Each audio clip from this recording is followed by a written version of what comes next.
இப்போ நம்ம பார்க்க போகிறது வந்து third sum.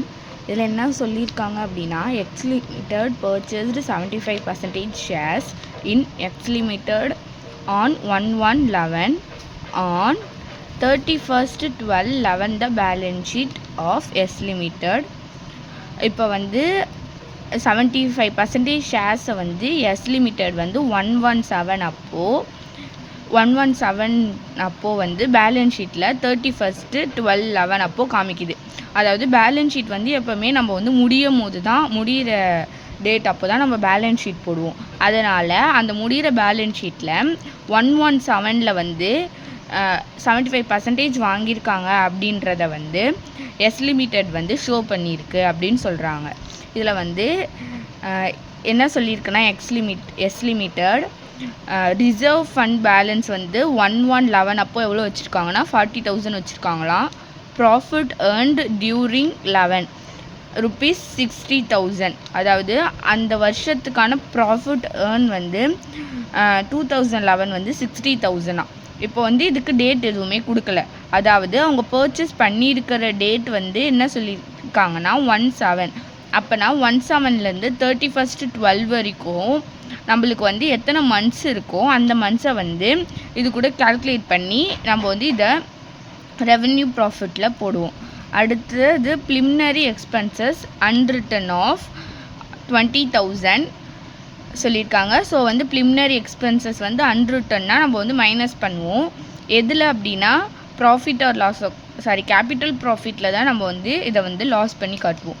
Calculate capital profit and revenue profit. இப்போ வந்து நம்ம வந்து சம் பார்க்கலாம். ஃபஸ்ட்டு அவங்க எவ்வளோ பர்சன்டேஜ் கொடுத்துருந்தாங்க அப்படின்னா 75% கொடுத்துருந்தாங்க இல்லையா. அப்போது ஹோல்டிங் கம்பெனி வந்து 75% அப்படின்னா இது மைனாரிட்டி எவ்வளோ இருக்கும், 25% இருக்கும்னு சொல்லிட்டு நம்மளுக்கு தெரியும். இப்போ வந்து இதை நம்ம எப்படி எழுதலாம் அப்படின்னா 100ன்னு போடலாம் இல்லையா. 75/100 25/100. இப்போ கேபிட்டல் ப்ராஃபிட் கண்டுபிடிக்கணும். கேபிட்டல் ப்ராஃபிட்டில் வந்து இதில் 11 எங்கே கொடுத்துருக்காங்க அப்படின்னா இதுதான் 11. இதுக்கான ரெவென்யூ ரிசர்வ் ஃபண்ட் எவ்வளோ அப்படின்னா 40,000. அப்போ வந்து ரிசர்வ் ஃபண்ட் எவ்வளோ அப்படின்னா 40,000. அடுத்து என்ன சொல்லியிருக்காங்க, ப்ராஃபிட் ஏர்ன்ட் டியூரிங் 2011 அப்போது ப்ராஃபிட் வந்து ஏர்ன் பண்ணியிருக்காங்க அப்படி சொல்லியிருக்காங்க. இப்போ அவங்க கொடுத்துருக்க டேட் எப்போது அப்படின்னா 17/11 அப்போது பேலன்ஸ் ஷீட்டில் வந்து 31st 12/11 அப்போது வந்து பேலன்ஸ் ஷீட்டில் இந்த டேட்டில் ப்ராஃபிட் ஏர்ன்டை வந்து பேலன்ஸ் ஷீட்டில் கொடுத்துருக்காங்க. அப்போது இதுக்கும் எத்தனை மாதம் டிஃப்ரென்ஸ் இருக்குன்னா 7ல் ஃபஸ்ட்டில் ஆரம்பிக்குது. அப்போ 7 8 9 10 11 12 அப்போ வந்து 6 மாதம் இதுக்கு வந்து டிஃப்ரென்ஸ் இருக்குது. எதுக்கு அப்படின்னா ரெவென்யூ ப்ராஃபிட். ஏன்னா இது வந்து ரெவென்யூ ப்ராஃபிட் லாஸ்ட்டில் போஸ்ட் அக்யூசேஷனில், அதனால் இது வந்து 6. இது எதுக்குன்னா ரெவென்யூ ப்ராஃபிட்டுக்கு. அப்போது முன்னாடி இந்த 7 மந்த்துக்கும் இப்போ இது ஆரம்பிக்கிறது எப்போது 1/1/11. அப்போது 1/1/11லேருந்து 7 மந்த் வரைக்கும் அப்படின்னா 1 2 3 4 5 6 7ல் வந்து ஃபஸ்ட்லேயே ஆரம்பிக்குது. அதனால் நம்ம 7th மந்த்தை எடுத்துக்கக்கூடாது. இது கூட போயிடுச்சு 7th மந்த். அப்போது இந்த 6 வந்து எதுக்கு அப்படின்னா கேபிட்டல் ப்ராஃபிட்க்கு இந்த 6 மந்த்ஸ். அப்போது நம்ம இது எப்படி எழுதணும்னா ப்ராஃபிட் என்னன்னு கொடுத்துருந்தாங்க, ப்ராஃபிட் ஏர்ன்டுன்னு சொல்லிட்டு அவங்க எவ்வளோ கொடுத்துருக்காங்கன்னா 60,000 கொடுத்துருக்காங்க இல்லையா. 60,000 இன்ட்டு 6/12 போட்டோன்னா நம்மளுக்கு வந்து இங்கே ப்ராஃபிட் ஏர்ன்டு கிடச்சிரும். இப்போது 60,000 இன்ட்டு 6/12 எவ்வளோனா 30,000 எனக்கு வந்து ப்ராஃபிட் ஏர்ன்டு. இது வந்து எதுக்கு அப்படின்னா ப்ரீ அக்யூசேஷன். அவங்க போஸ்ட் அக்யூசேஷன் தான் கொடுத்துருந்தாங்க. நம்ம வந்து ப்ரீ அக்யூசேஷன் நம்மளே போடணும். இந்த மாதிரி டேட் கொடுத்துருந்தாங்க அப்படின்னா எல்லா சம்முக்குமே இதுதான் பேஸு.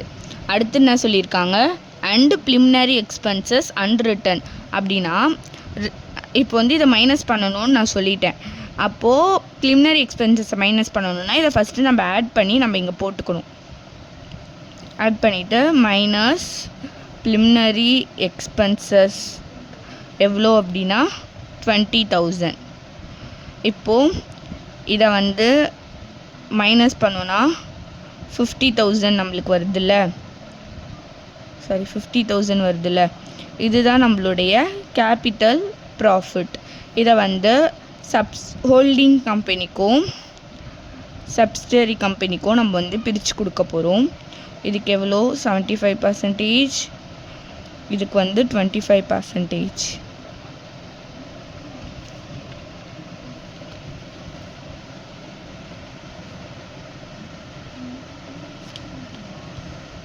$100, 37,500. இதுக்கு